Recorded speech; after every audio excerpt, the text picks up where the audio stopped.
On a beautiful day in July 2019, the Queensland Vintage Vehicle Association held a 3-day touring event up in the hinterland behind the Sunshine Coast, Queensland, Australia. This event is known as the President's Tour, as the President of the club organises the weekend.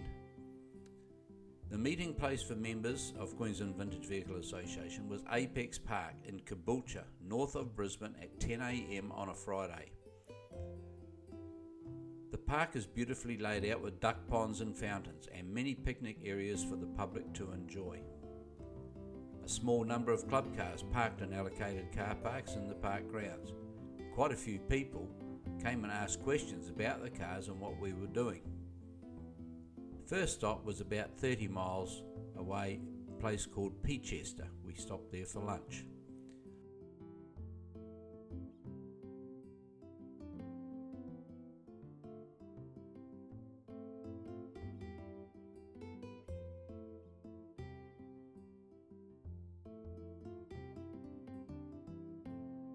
Ross and Wendy Tyquin and their 1929 4-day Tudor, along with some of the other cars, lined up for a photo shoot outside the old store. After lunch, members carried on to their accommodation at the Ocean View Caravan Park at Landsberg for a couple of nights. This was another drive of about 30-40 miles.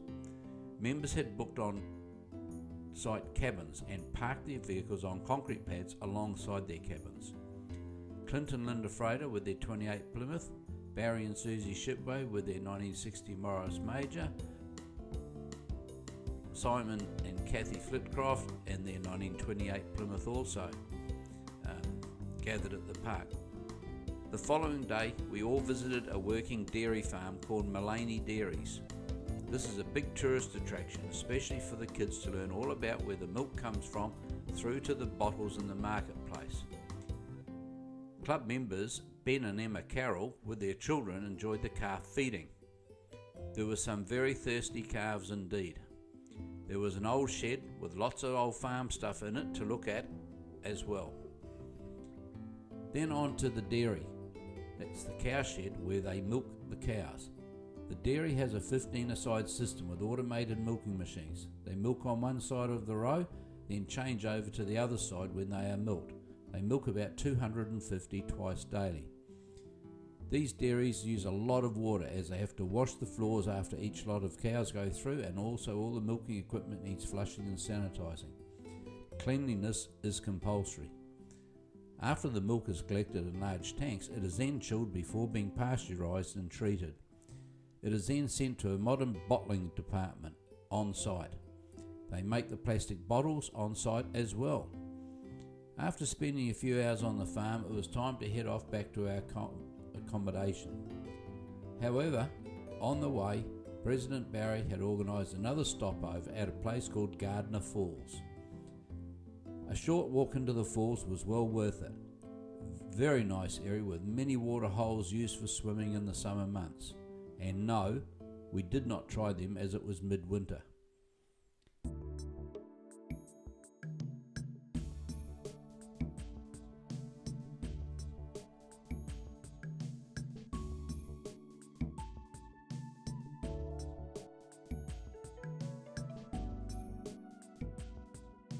Once back to our accommodation, we tidied up and went to the Landsberg Hotel for dinner. A very pleasant end to a day out and about in the area. The following day was a drive through to Ammermoor to catch the Mary Valley Rattler steam train, which takes you to Gympie and return. Other members joined us for the ride, so carriage seating was pre-booked for us. A lot of the general public also spent time looking at our vehicles and asking questions about them.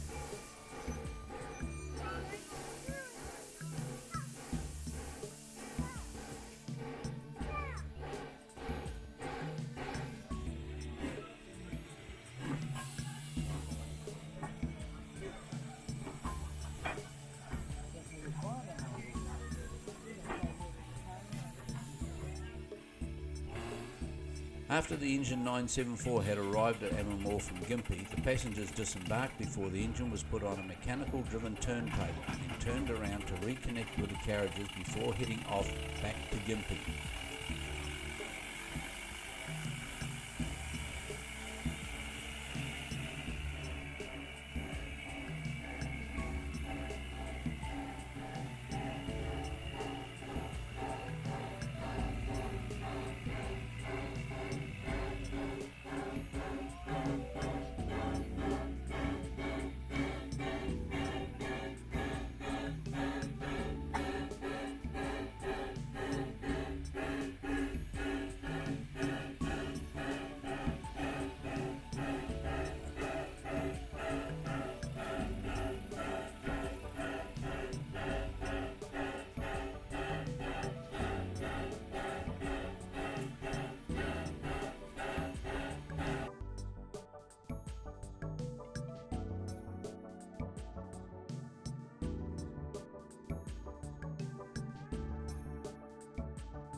Along with the general public, our club members boarded the carriage and found their seats.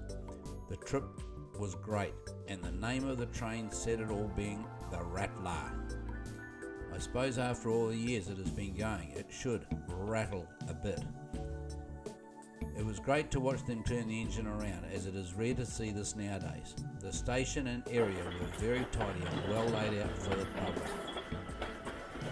It is all done by the volunteers, who were very, very friendly, and they answered questions on and about the train, etc.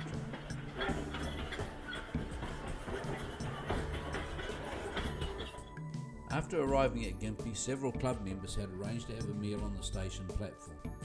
The service given was the fastest ever known. After ordering a coffee, it was at the table by the time we got back to it. A short trip back to the accommodation and another meal at our local hotel. On the last day, we booked out and set off towards home via Kilcoy for morning tea, and then on to Fernvale for lunch via the Somerset Dam.